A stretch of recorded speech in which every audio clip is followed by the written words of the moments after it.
도덕경 6번째 이어서 시작하겠습니다.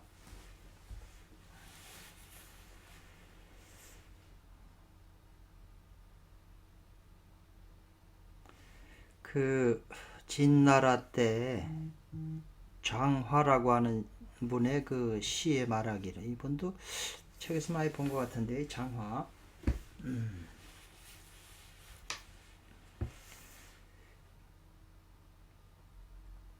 원일,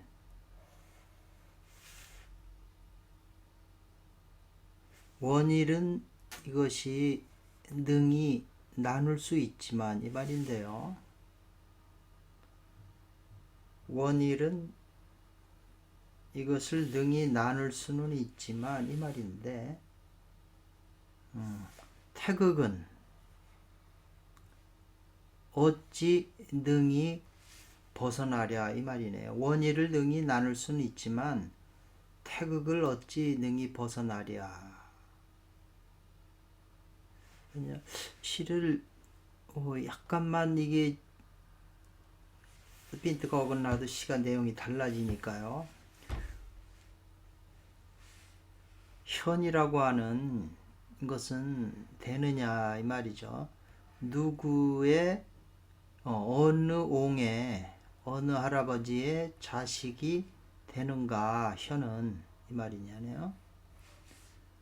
도는 이것이 누구 집의 아이인가, 그렇게 표현했네요.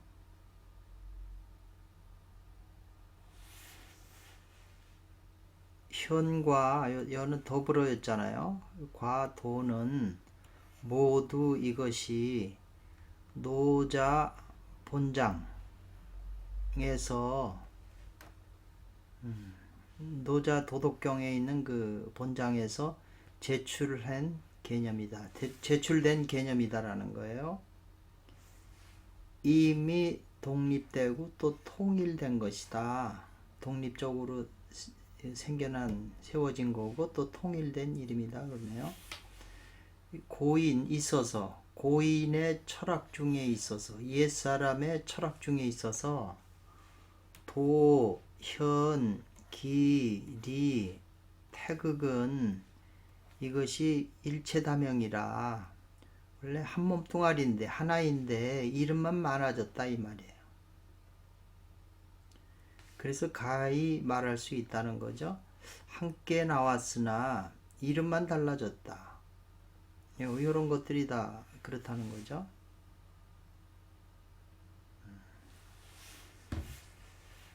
그 다음에 원나라의 그 이도순이라고 하는 분, 중화집의 시의 말하기를, 그 중화집 유명한 책이죠. 이도순 중파, 이분도 대단하신 분이고요.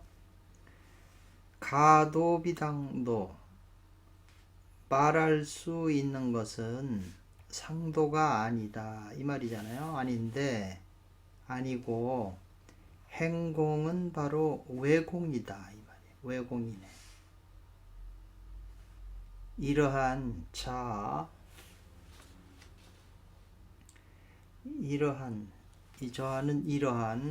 참된 조화는, 조화가 나오네요. 음양조화. 황홀하고 묘명한 가운데 있음이네, 이렇게 됐어요. 다 이게, 이것도 도덕경에 있는 거고 이것도 도덕경에 있는 말이네요. 가도라고 하는 것은 바로 사람이 말할 수 있는 것이고, 비상도라고 하는 것은 바로 대도나 선도를 말하는 것이다. 선도이다. 선도 수행하는 단사가 사람이 수련에 있어서, 단사가 수련함에 있어서 다시 환자예요. 필요하다. 바깥으로 음공을 쌓는 게 필요하다. 이 음공이라는 건 이제 덕을 쌓고 남 모르게, 그래서 음공이라고 그랬죠. 남 모르게 공을 쌓는 게 필요하다. 그래서 도와 덕이라고 그러는 건데요. 그래서 여기 행공은 바로 이것이 외공이라고 그랬네요. 행공은 자자, 이러한 지극히 미묘한 사람과 하늘의 이치에는 뭐가 필요하냐면 있는 것이 필요하다 말이죠. 뭐냐, 단사가 수행하는 사람이 입정하고 또 입정한 후에 상태, 이 정자하고 또 요 정자가 조금 달라요. 단계적으로 입정이나 입정 후에 상태 속으로 가서 상태 속으로 가서 감지할 필요가 있다는 거죠. 요건데 입정하고 입정한 후의 상태 속으로 가서 감지하는 데 있다. 중요한 것은 그러니까 요 고요한 것으로 들어간 후에 자기 속에서 뭔가 느껴지는 걸 감지해야 될 필요가 있다. 지금 이 말이거든요. 제일 첫 번째 구절은 이게 가도 비상도잖아요. 화용, 본장, 숙구, 이 본장, 이 도덕경 1장 첫 번째 구절이죠. 도가도 비상도 했을 때요.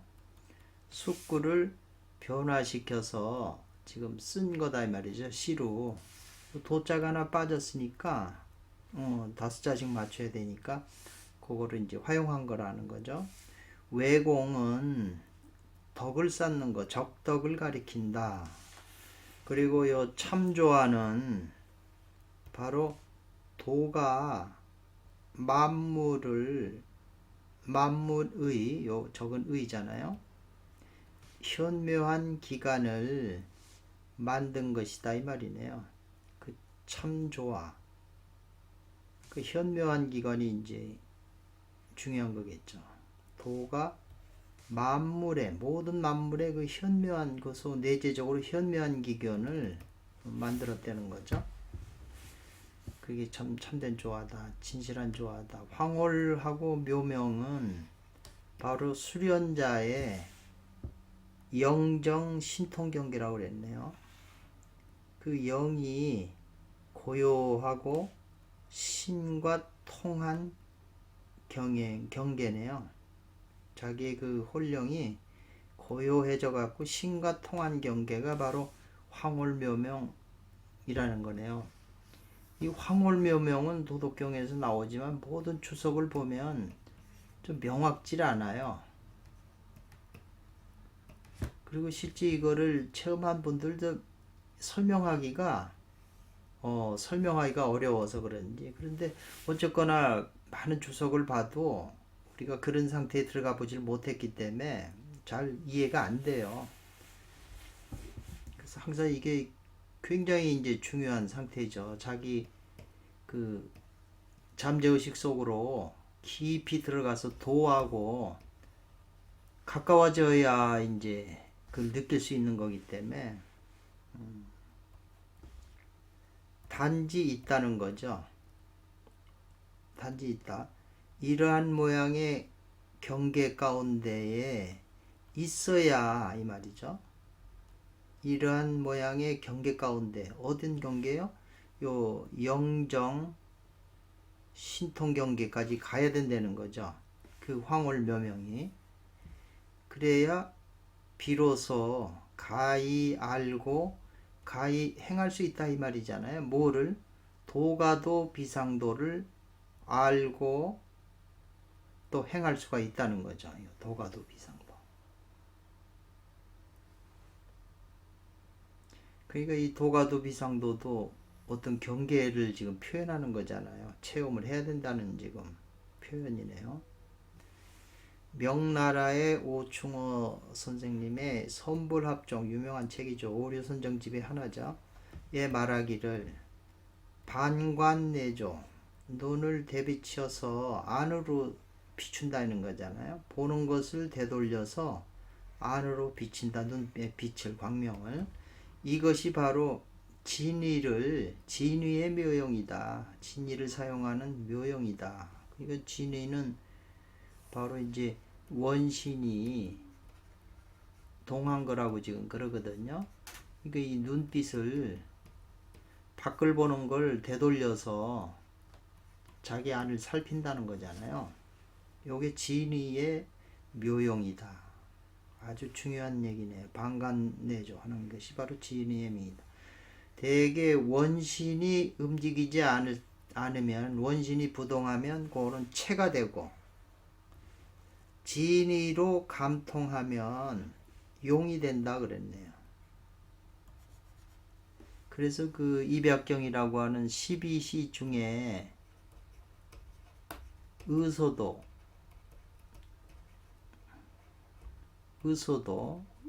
의가 이르는 곳에는 모두 개가위라고 그랬어요. 모두 수행할 수 있다. 이렇게 이제, 그러니까 이 의가 지금 이게 이제 진이잖아요. 진이 감통한 거잖아요. 그러니까 우리가 24시간 중에 살면서 이 자기 그 정신, 진의가 뭘 감통하면, 내면에서 어떤 걸 작용하는 걸 감통하면 이제 그게 된다는 거죠. 용을 삼을 수가 있다는 거죠. 그래서 원신과 진의는 본래 한 물건이라는 거죠. 원신은 고요한 상태로 있는 것이고, 진의는 감통했다는 거잖아요. 뭘 느낀 거죠. 원신이 뭘 느끼니까 움직인 거죠. 이게 굉장히 이제 중요하네요. 나귀덩어록에도 이게 이 비슷한 말이 있는데 아주 중요한 거죠. 더 자세하게 설명이 돼 있죠. 나귀덩어록에는.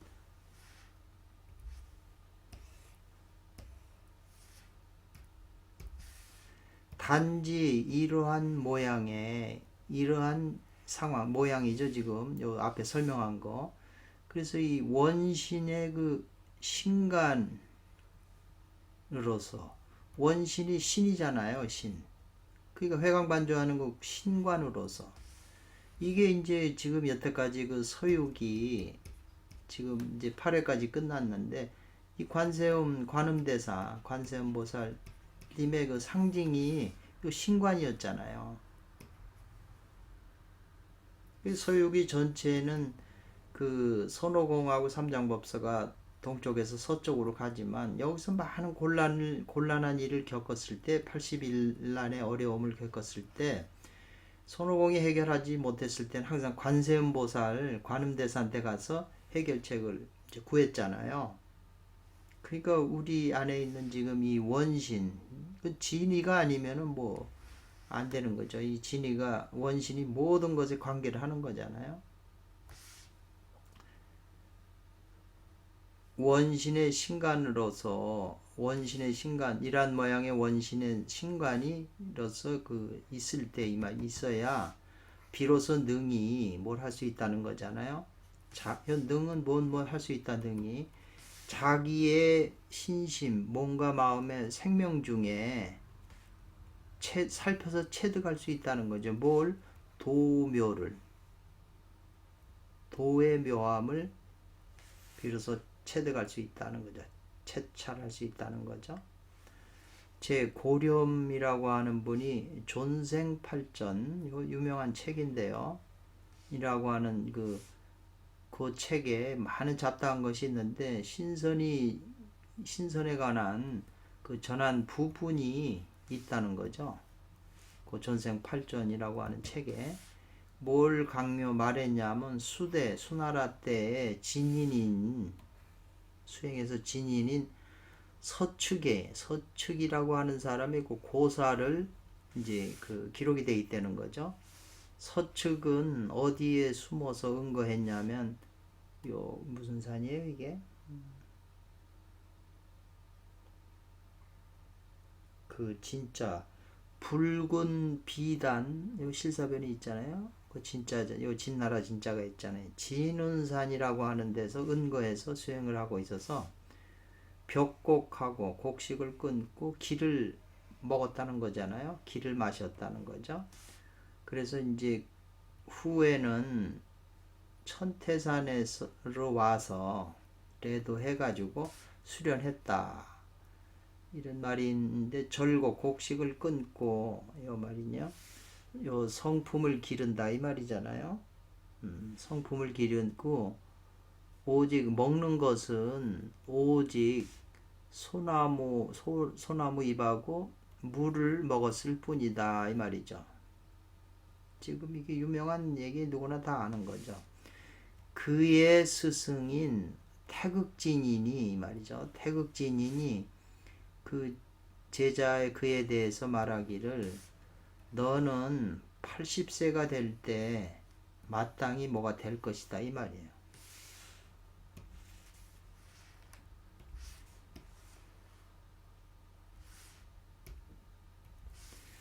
제왕의 스승이 될 것이다.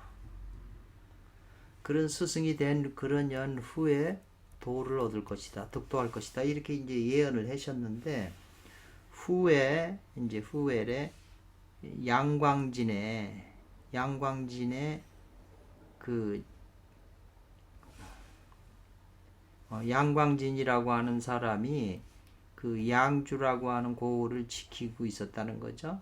고을을 지키고 있었는데 말하는 거를 듣었다는 거죠.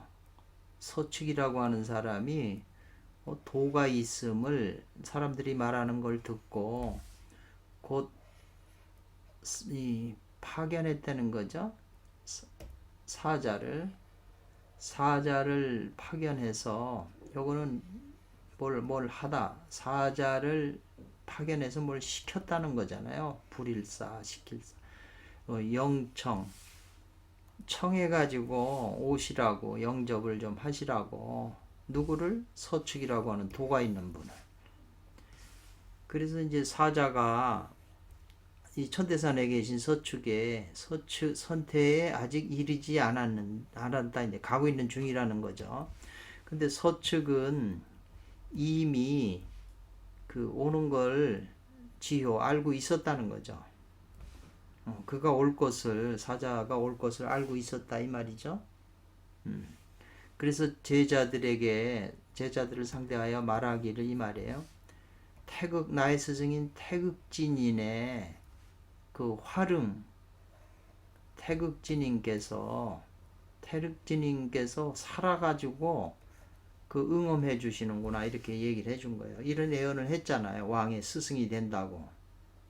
그래서 이제 이 양광진이라는 사람이 서축을 불러서 이제 임금한테 이제 속에서 제왕을 시키려고 그러는 이제 스토리가 되는 건데 이 서축이 이미 이걸 알고 말을 마치자 완전히 하자 정저하면서 입정에 들었다는 거죠. 그러니까 요 정보다는 요 정이 더 깊은 거네요. 수준이. 그리고 시해해 가지고 신선으로 가버렸다는 거죠. 시해는 육체를 남겨놓고 그 영혼만 이제 올라가는 거죠. 그는 서축은 원하지 않았다는 거죠. 뜻이 무슨 뜻을 원하지 않았어요? 홍진 이 티끌 세계의 이 세상에 들어가서 양광 스승 제왕이 양관이었나 양광의 그 스승이 되는 걸 원하지 않았다는데 지금 보니까 여기 양광진이라고 하는 사람이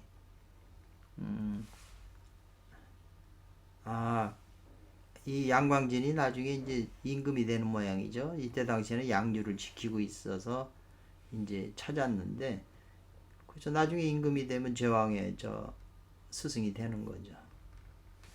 어떤 분이죠. 어떤 유선생이라고 하는 분이 듣고 그 고상한 그의 뜻을 듣고 서축의 듣고 왕과 제후들에게 그 일해주지 않는다는 거 거기에 종사하지 않는다는 그 사적을 들은 후에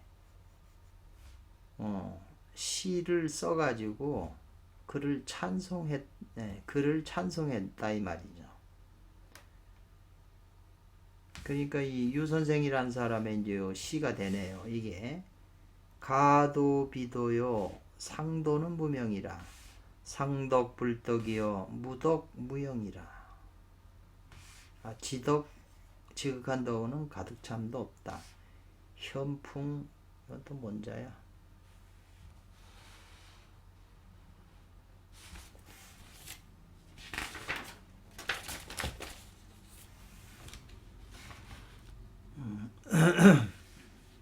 현풍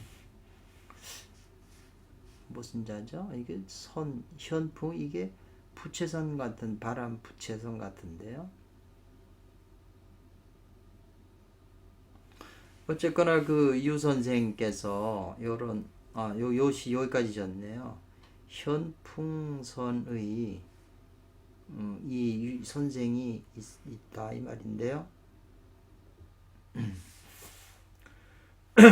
알기를 어떻게 하냐면 서축이라고 하는 분은 진정으로 체득해서 이해했다는 거죠. 뭐냐 노자의 도를 진정으로 체외해서 도학을 발양했다는 거죠. 널리 펼치고 이 몸으로서 작측했다는 거죠.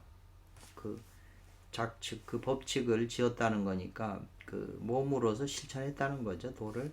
그래서 사람들이 흠패했다는 거죠. 흠모하고 존경했다는 거죠. 사람들이 알아서 저 시의 수는 찬너다. 칭찬하는 찬양하는 말이다.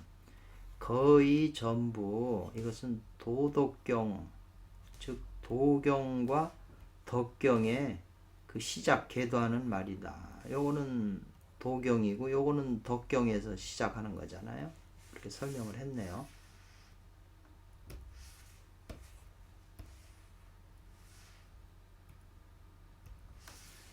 송나라의 조언자 진거라고 하는 사람이 그 귀일과 하나로 돌아가는 노래에서 말하기를 이랬어요. 종두 머리로부터 처음부터 가르쳤다. 도는 일반 상도가 아니라는 걸 가르쳤다. 그래서 진설 모두 다 말했다는 거죠. 음과 양의 그 조화의 권력을 다 말했다는 거죠. 음양의 조화 조화 음양 조화를 부릴 수 있는 권리라고 그럴까요? 그래서 함양 품어서 기른다는 거죠. 포태를 중궁 도태에 포태하여 함양하는 것은 반드시 10달이라야 되고 이 말이네요. 단약을 불사르는데 이거 탈분 불사를 손이에요. 불사르는 데는 삼천에 있다. 삼천 공덕에 있다 이 말이거든요. 공행에 삼천이라고 하는 것은 이미 가지 도가에서 강한 말하는 삼천공행을 쌓는 것을 가리킨 것이다 이 말이죠. 삼천공행. 또 가리키는 것은 뭐냐면 시간을 가리키는 거죠. 삼천공행을 하려면 시간이 많이 걸리니까 가리키는 것이다. 북송 때에 그 송도사가 있었는데 이 송씨 도사가 있었는데 이 구결을 친히 전한 현묘한도 그 현묘한도를 그 구결을 친히 전함이 있었다 이 말이네요. 북송의 송도사라는 사람이 구결이 있어서 친히 전했다는 거죠. 현묘한도를 삼천일야를 삼천일의 낮과 밤을 공을 싸서 이제 도를 이뤘다는 그 구절이 있다는 거죠. 이런 그 구절이 있는데 삼천일의 그 낮과 밤은 바로 9년을 말한다. 3000일이면 9년이 되잖아요. 그러니까 달마대사 9년 면벽 같다는 거죠. 단가에는 있다. 9년을 면벽한다는 설이 있다. 일반적으로 금단을 수련하는 것은 좀 따라서 축기를 따라서 어디까지 이르냐? 연신환화하고 탈퇴신화하는 데까지 이르는데 축길에서부터 연신환화하고 탈퇴신화까지 이르는데 필요한 것이 9년의 시간이 필요하다고 한다 일반적으로. 이것이 바로 오로지 수련만 하는 것을 가리키는 거다.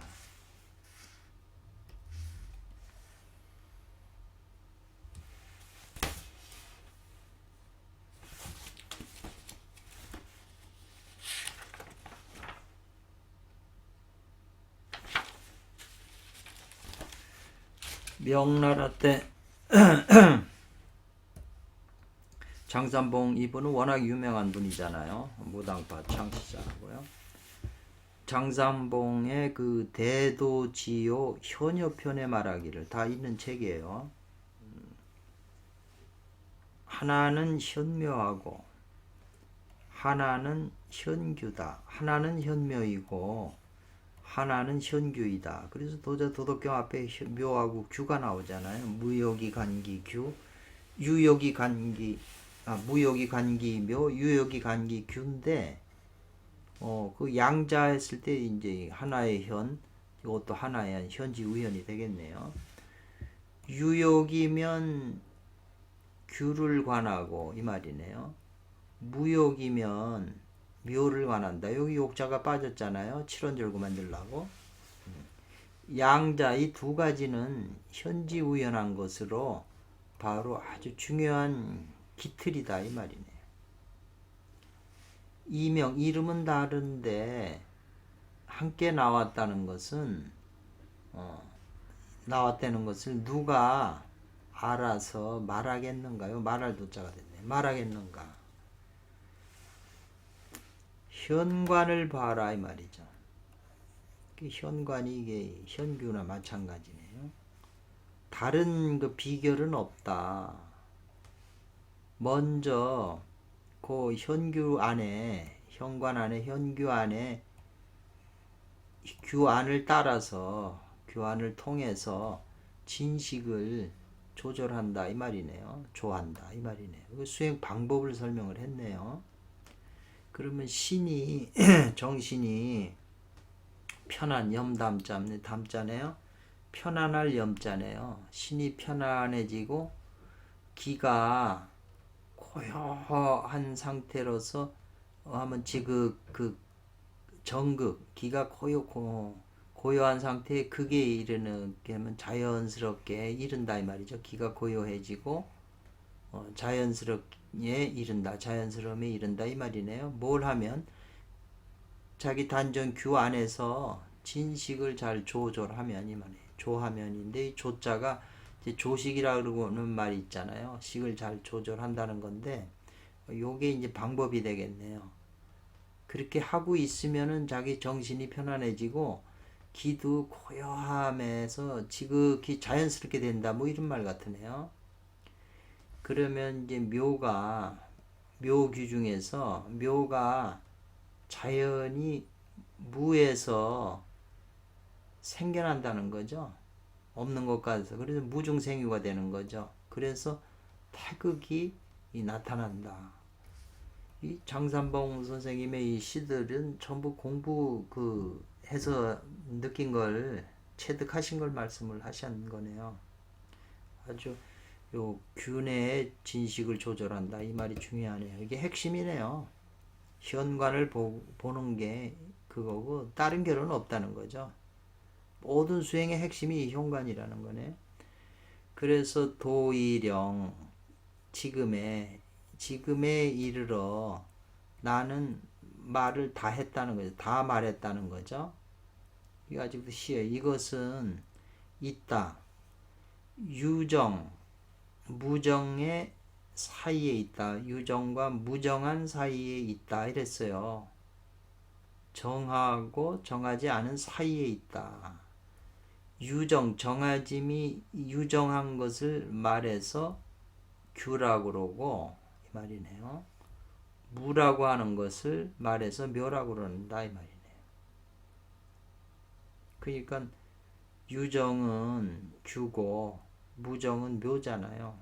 규와 묘 사이에 있는 것이다 그랬어요. 그러니까 수행의 핵심은 이 장산봉 그 대도지에 나와 있기를 현묘하고 현규 두 개뿐이라는 거죠. 그래서 노군 노자께서 현하고 또 현지 우현을 말하신 것이다 이 말이네요. 시가 좀 길었는데요. 아주 핵심적인 지금 그 수행의 그 비밀을 노출을 했네요. 이 첫 번째 시는 그것은 바로 본장의 이 도덕경 1장에 단으로 화하는 그 요령이라고 그랬네요. 요령이에요. 단을 변화하게 하는 요령이다. 장산본께서 지적해내시기를 현규는 필요하다. 있는 것이 어떤 상태에 있는 것이요? 유정과 무정에 있는 것이 중요하다, 필요하다 그랬어요. 현규는 아무 그 고요함도 없는 상태가 있고 고요한 상태로 있는 게 두 가지가 있다는 거죠. 규니까. 예를 들면 단전의 규가 현규가 뭐 항상 정만 막 작용한다면 이미 도로 진입하는 건데 우리 일반인은 못 느끼잖아요. 작용을 해도. 그러니까 이제 이 현규의 그 특성이 바로 유정과 무정에 있다는데 지금 이제 이 앞에 이런 거하고 지금 중요한 거 맞잖아요. 유정과 무정의 그 사이에 있다. 내가 지금에 이르러 내가 다 말해 본다면 이 말에 많은 책을 쓰시고 많은 가르쳤지만 여기에 있다는 것이요. 이것은 유정 무정 간에 있다. 이 도는 그 유정한 걸 규라고 그러고 무정한 걸 묘라고 한다.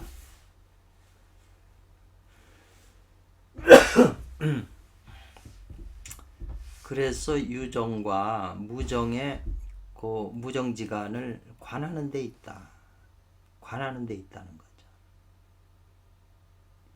그래서 마음과 식이 숨이 합이되면 가히 이로써 정에 들어갈 수 있다는 거죠. 정에 들어가야 뭐가 되는 거잖아요. 변화를. 심, 마음과 식이 하나로 합해야 된다는 거잖아요. 그러니까 요게 지금 먼저 여기 나오잖아요. 먼저 규 안에서 진식을 조한다, 조절한다, 조화시킨다, 조절한다 하는 건데 고른다 이런 말인데 이 고르는 마음하고 그 진식 안에서 하는 숨하고 그 일치시켜야 된다는 거죠. 합의를. 그러면 정으로 들어간다는 거죠. 요게 중요한 말이네요. 그리고 정 가운데서 능히 본다. 뭘요? 현규를. 그래서 이것은 한 사람의 하나의 인체 생명의 영성이 소재하고 있는 것이다. 영성이 있는 그런 장소라는 거예요. 소재지라는 거예요. 소재지. 주소라는 거죠. 심과 식이 합일해서 이 말이죠.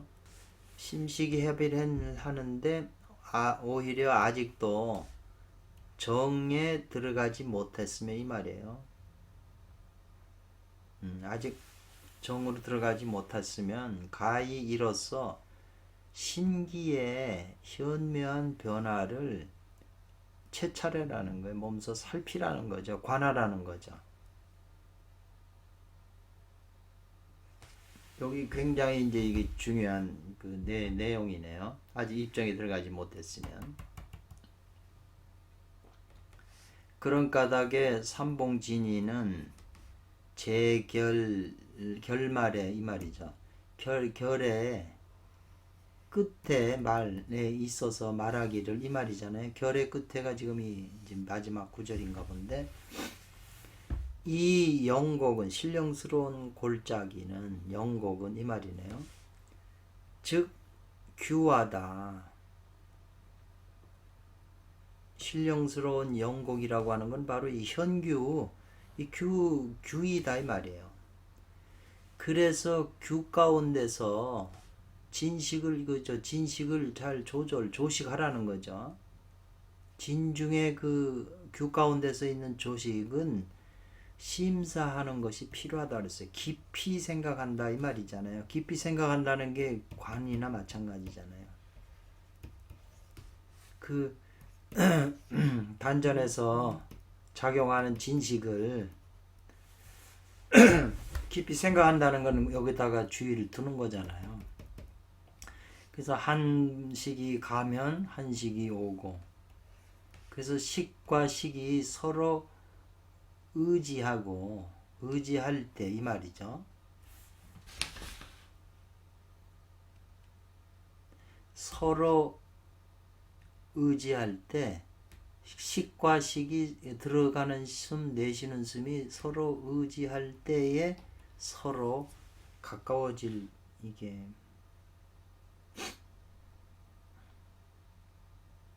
가까이 할 외자네요. 왜? 가까워진다는 거죠. 의지하고 할 때, 숨과 숨이 서로 의지할 때 가까워진다. 이것은 결합할 필요가 있다는 거죠. 뭐하고? 제6장에 곡신불사 시위 현빈 현빈지문 천직은 요 6장의 내용을 가지고 결합해서 이해할 필요가 있다. 그러니까 6장에 대한 주석을 살펴보라는 거죠. 시간이 되면 제가 이 진전님 선생께서 6장 주석을 한 걸 한번 다시, 왜냐하면 이게 수행의 그냥 핵심이면서 간단한데도 이게 간단하진 않아요. 말은 간단한데 핵심은 여기 지금 규 가운데 조식을 깊이 생각하는 게 중요하다. 말은 이렇게 간단해요. 이게 핵심이에요. 그러나 실제 자기 속에서 막상 하려고 그러면 이게 이렇게 말처럼 되는 게 아니거든요. 그렇지만 핵심을 지적한 거예요. 그러면서 그 핵심이 바로 지금 도덕경 첫 장에 나오는 묘와 규, 무역이 관기묘요, 유역이 관기규라고 하는 그 내용이 바로 이 수행의 핵심으로 지금 이렇게 장산봉 지님께서 설명해 주셨어요. 얼마나 감사해요.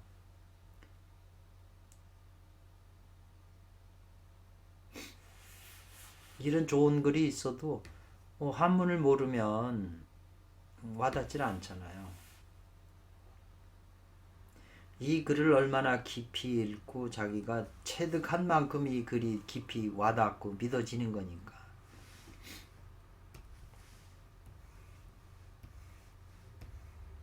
한 대목 더 할까요? 청나라 유일명 진인께서 통관문이라고 하는 제가 번역을 했는데, 통관문의 그 절언가 말을 끊는 노래 그랬어요. 그 유일명 진인께서 지금 이 서유기 그 방대한 주석을 하신 거잖아요. 그래서 서유기 책을 서유기를 분량이 워낙 많으니까 뭐 언제 끝날지는 모르지만 한문 공부도 할 겸 그 도에 선도에 아주 애기 쓰고 이런 분들은 유불선을 다 거의 그 깊이 터득하신 분들이기 때문에 유불선을 다 우리가 이해할 수 있으면서 수행의 핵심 비밀에 대해 이제 우리에게 다가가도록 우리 이끌어 주시거든요. 기타 많은 이런 방법들이라고 하는 걸 그냥 부분적이에요. 다 인스턴트 식이고, 깊이 이해하려면 이런 거에 자꾸 깊이 연구를 하고 이해를 해야 되죠.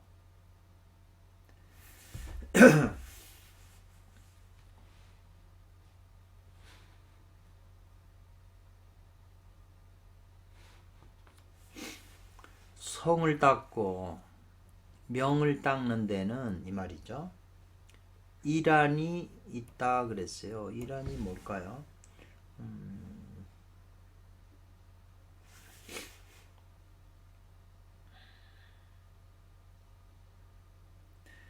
인도하거나 인솔한다 이런 뜻이네요. 옥편에는 그렇게 돼 있어요. 그러니까 수송과 수명하는 데는 어떤 법칙이 있으니까 그걸 따라야 된다는 거죠. 인솔한다. 관교하고 관묘하는 데는 이 말이에요. 그 시절을 살피란 자잖아요. 살펴라, 때를 살펴라 이 말이죠. 관교할 때가 있고 관묘할 때가 있다는 거예요. 여기 중요한 말이네요. 사상이 화합이 되면 이 말이죠. 사상이 화합이 되면 단이 비로소 이제 이렇게 맺어진다는 거죠.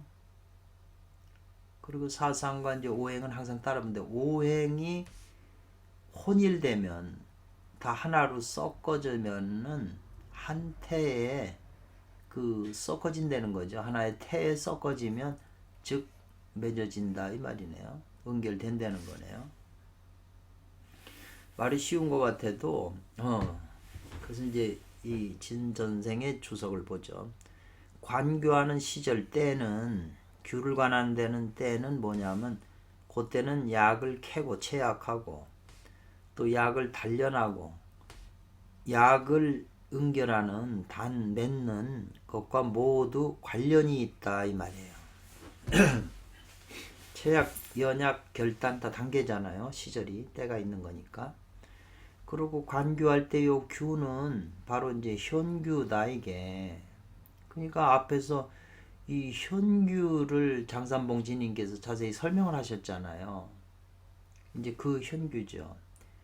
그래서 수 공부적 부동층 차이 나타난다 그랬는데 공부가 이 말이죠. 자기 공부하는 게 부동 같지 않다는 점. 같지 않은 그 층차 단계죠. 단계를 따라서 이제 이렇게 나타난다는 거예요. 공부하는 그 공부 단계 1단계, 2단계 이렇게 다른 단계가 있잖아요. 다른 층차에 따라서 그거를 이제 관한다는 거네요. 현자가 아니고 관하는 거예요. 그래서 관묘라고 하는 게 이제 이분은 그 묘한 그 현상을 관한다. 이제 이렇게 그 진저님 선생은 독특한 주석을 하고 있어요. 관한다고 하는 것은 의식적으로 조찰, 비춰서 살핀다는 거거든요. 의식의 조찰이다 이 말이죠. 자기 의식에 비춰서 태양처럼 의식에 비치는 거지 이것은 아니다라는 거죠. 인령. 명령을 가지고 이끄는 게 아니라는 거죠.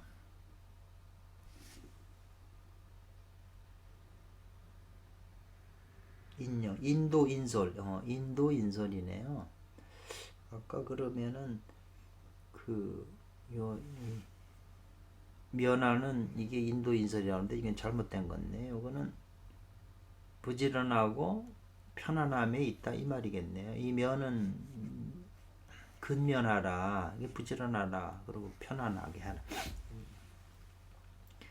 이게 이제 인솔하는 게 아니다. 내가 막 의식적으로 이끄는 게 아니다. 관이라고 하는 이것의 그 특성을 지금 의식을 가지고 비춰보는 것 뿐이지 의지적으로 막 이끌어서 인도하는 게 아니라 통솔하는 게 아니라는 거죠. 여기 중요해요. 그 다음에 이제 관묘라고 하는 것은 이 말이네요. 이것은 바로 공부해서 나타난 현상에 대하여 이게 이제 중요한 거예요. 이게 진전님 선생의 독특한 해설이고 이치에 이분이 맞는 거죠. 무욕할 때 관묘한다는 것은 또 공부해서 나타난 현상에 대한 거라는 거예요. 어떤 공부하다가 이제 가만히 있으면은 어떤 눈앞에 무슨 현상이나 몸 안에 어떤 현상이 나타나는 걸 그거를 그 묘한 그것을 관찰한다는 거죠. 그래서 요게 이제 그걸 내경이라고 그랬잖아요. 내부 속에서 일어나는 경상. 공태적 조찰이라고 그랬네요. 조찰은 여기서 나오잖아요. 이게 공의 그 상태에서 일어나는 그걸 조찰한다. 공태라고 하는 건 공부하는 태도로 조찰한다 이 말 같으네요.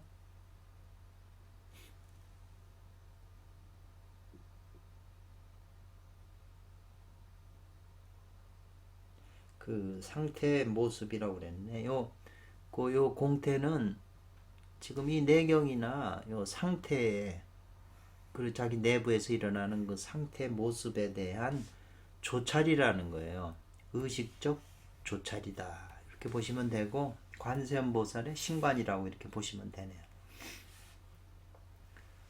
그래서 그렇게 함으로써 따라서 요에 완전히 이해할 수 있다는 거죠. 뭘? 자기 공부가 자기가 하는 공부에 진전, 발전하는 그 상황을 정황을 요해할 수 있다는 거죠. 그러니까 자기가 공부해서 뭘 체험을 했는데 대부분 사람들이 체험한 내용이 뭘 의미하는지를 모르더라고요.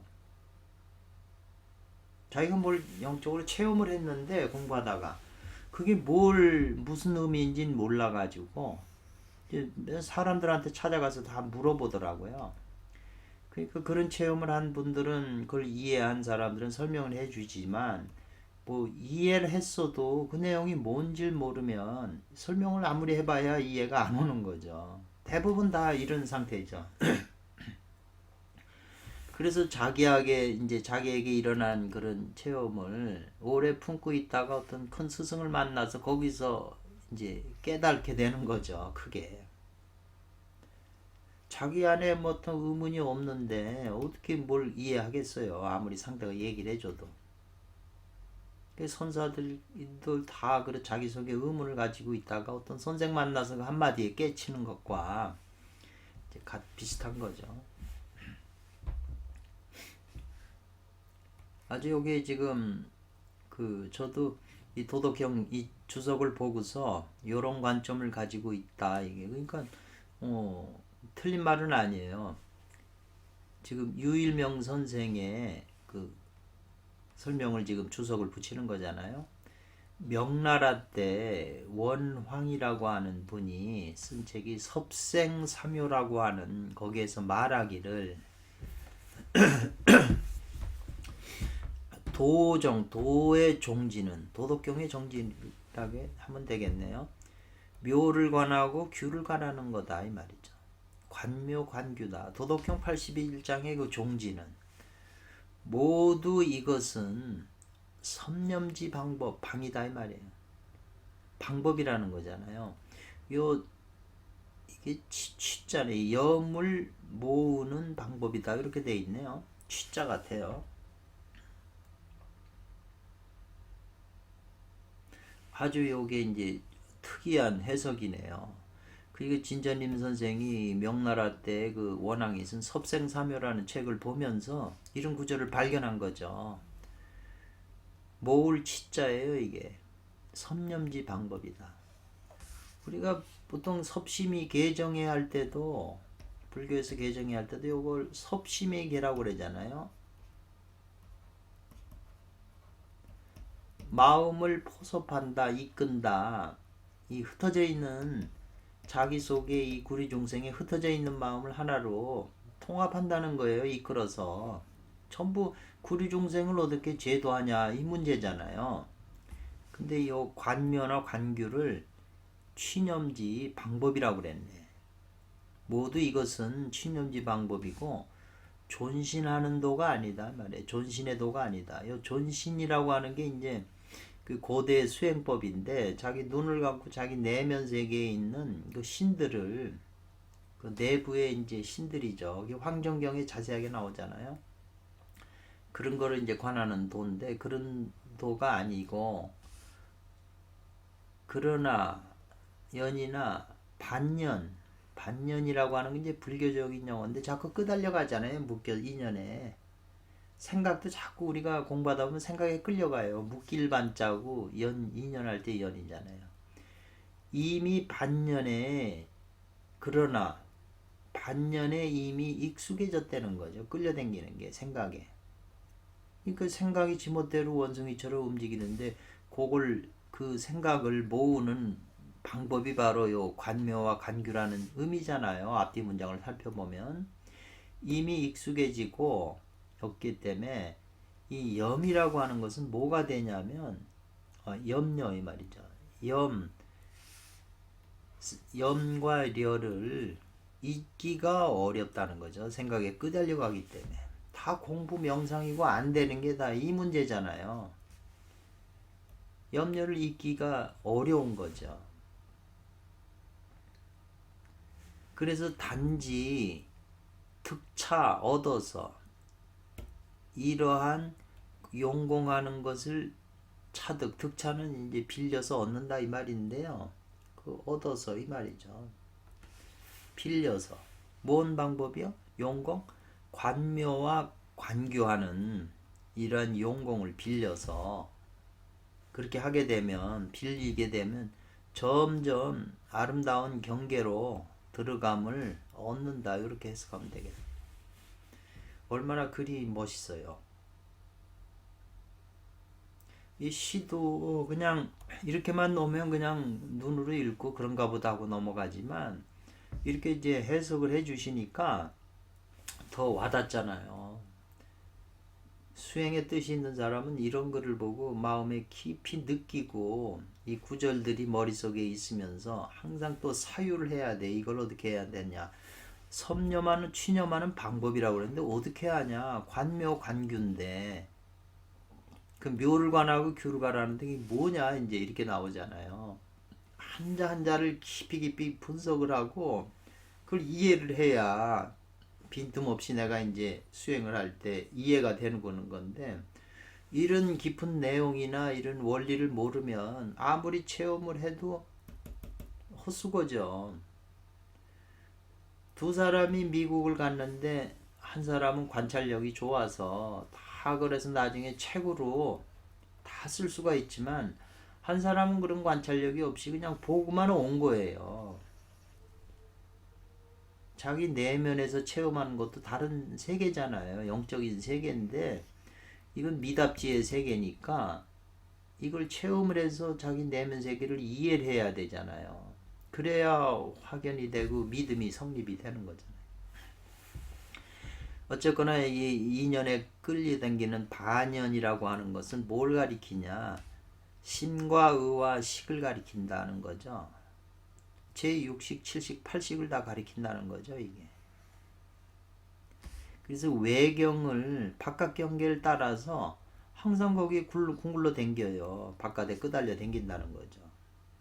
불교적인 용어죠, 반야는. 그래서 원항은 아주 원항 이분이 특이한 말을 했어요. 도정의 관모 관규는 바로 이게 모두 취념지 방법이라고 여태까지 이런 주석을 한 사람이 없었어요. 취념하는 방법이라고. 그러니까 더 와닿거든요.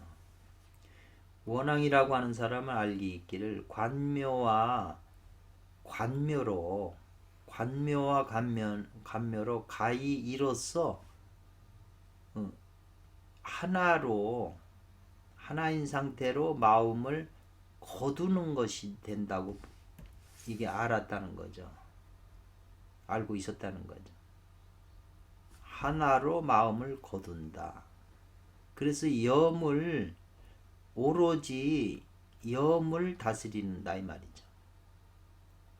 친염지 이 염이 다 지 멋대로 움직이니까 이 염을 수없이 많은 염인데 한 사람 한 사람 백성으로 놔도 다 백성들이 다 지 생각대로 움직이잖아요. 하나로 안 모이잖아요. 우리나라도 처음부터 하나로 모이면 아까 사상화합이 다 이렇게 오행이 다 합한다고 그랬잖아요. 합의를 해야 도가 되는 거잖아요. 다 나누면 아무 힘이 없는 거죠. 오로지 그 염을 다스린다 이 말이죠. 이른바 소위 그 일규 관규가 나오잖아요. 일규를 따라서 지키는 데 따라서 이 말이죠. 그 한 구멍을 지키는 데 따름으로써 모두 가하다 된다는 거예요. 마음을 거둘 수 있다는 거예요. 수심을. 그러니까 흩어져 있는 모든 백성의 마음을 한 곳으로 모을 수 있게 한다는 거죠. 그 광화문에 와서 몇 시에 모이니까 오라고 그러면 다 모이잖아요. 이 장소가 있잖아요. 규가. 그러나 이 말이죠.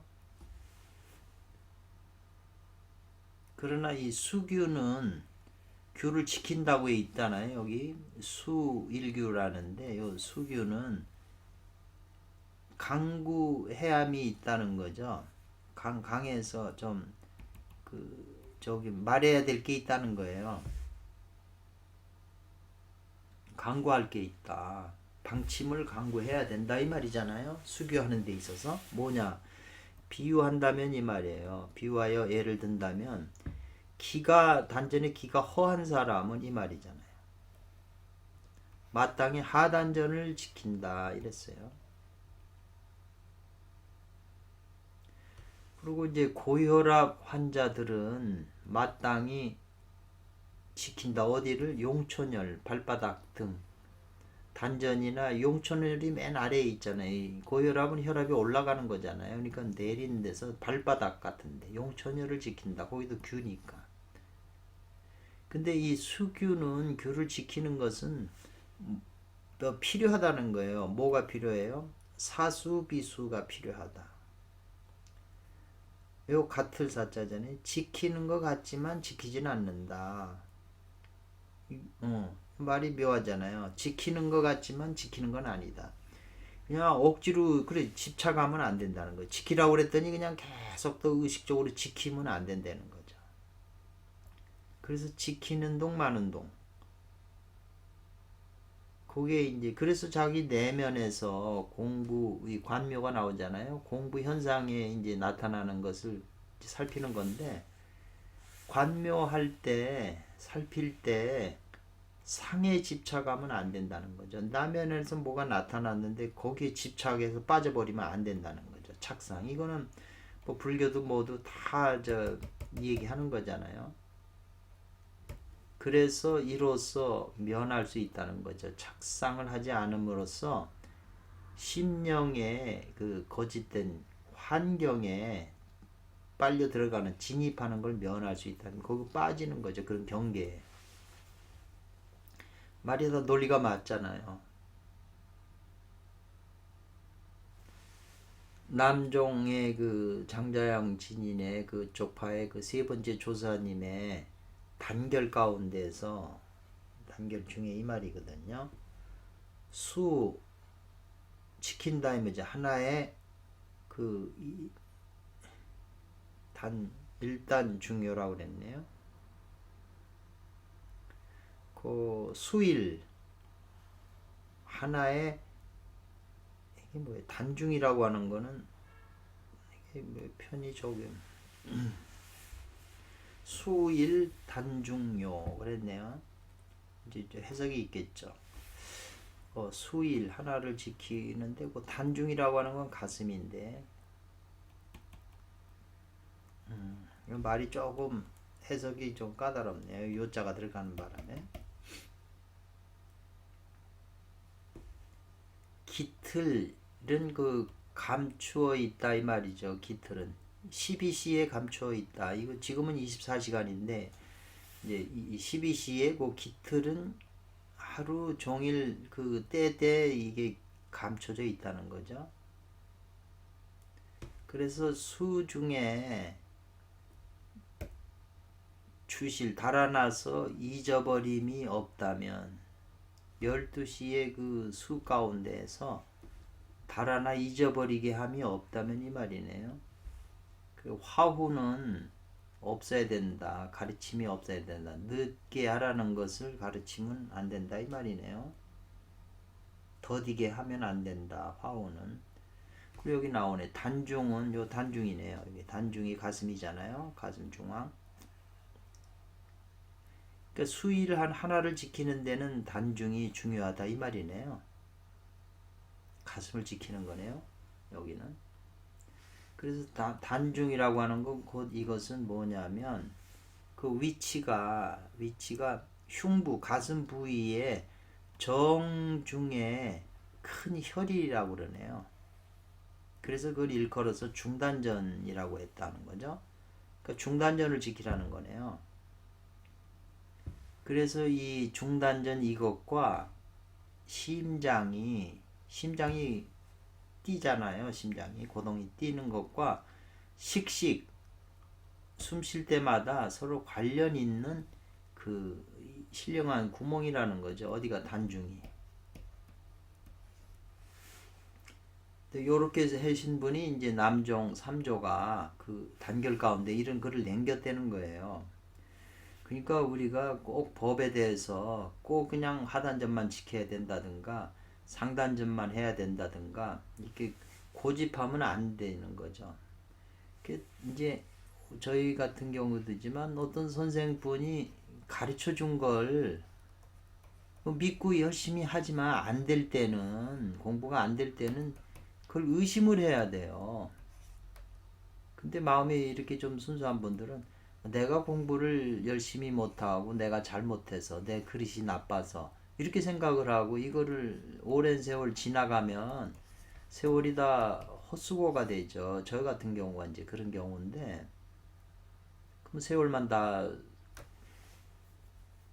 그래서 원래 이런 공부에 깊이 뜻이 있는 분은 망곤단서를 읽으라고 그랬어요. 구장춘 진인의 말씀 아니에요. 망곤단서를 읽어서 이론에 많이 이렇게 견문이 많아야 된다는 거죠. 독서를 많이 해야 된다는 거죠.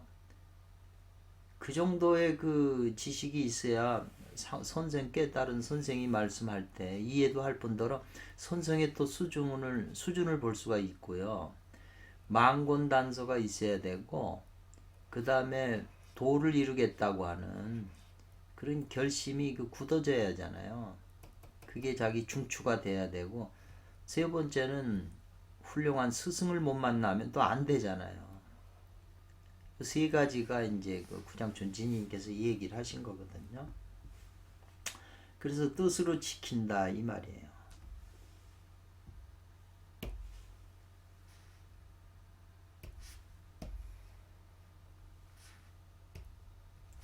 어디를 단중을 지키면 능히 염을 그치게 할 수 있고 능히 신을 단련할 수 있다. 저도 이런 이성을 많이 하는 것 같아요. 이 수행을.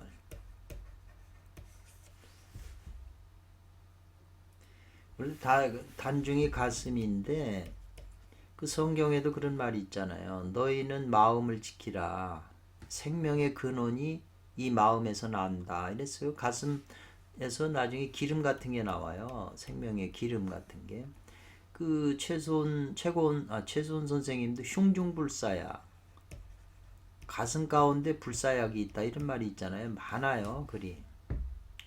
그래서 어쨌거나 이 남종의 제 3조께서도 이런 말씀을 하셨으니까 무시할 수가 없잖아요. 그런데 특별히 이것은 단중 지키는 이것은 여성 수련이라는 거죠. 여성들이 단중을 선도에서는 단중을 지켜서 수행한다고 그래요. 요컨대 뜻을 따라서 단중을 지키는 것으로서 이제 입수한다는 거죠. 방법에 들어간다는 거예요. 여성들이 수련할 때. 남성은 주로 하단전인데 여성은 중단전을 해요. 왜 그러냐면은 여자는 이제 월경할 때 피를 위주하기 때문에 피는 이제 심장이잖아요. 남자는 정을 위주로 하기 때문에 이제 하단전을 지키고 그런 규칙적인 게 있어요. 그래서 24시간 동안 그 규를 지킨다는 거예요. 그러니까는 이게 뭐 알아서 꾸준한 힘이 부족한 사람, 저같이 뭘 이렇게 아는 거는 많은데 꾸준히 이렇게 그 붙들고 하는 그런 게 좀 부족해요. 그러니까 이렇게 용맹정진으로 그냥 그러니까 아는 게 없어도 이렇게 열심히 하는 사람이 더 빨리 뭐가 되는 거죠. 지켜야 비로소 능히 그 일의가 흩어지지 않는다는 거예요. 정신이 원신이잖아요. 원신이 진의가 되잖아요.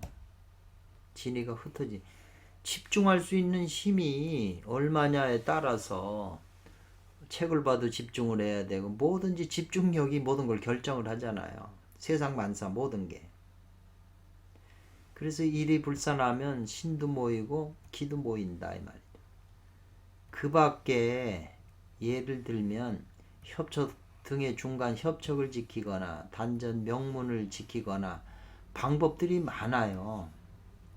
그래서 그 공용하는 게 공을 사용하는 그 방법이 같지 않다는 거죠. 다르다는 거예요. 오늘은 여기까지 일단 하겠습니다. 감사합니다.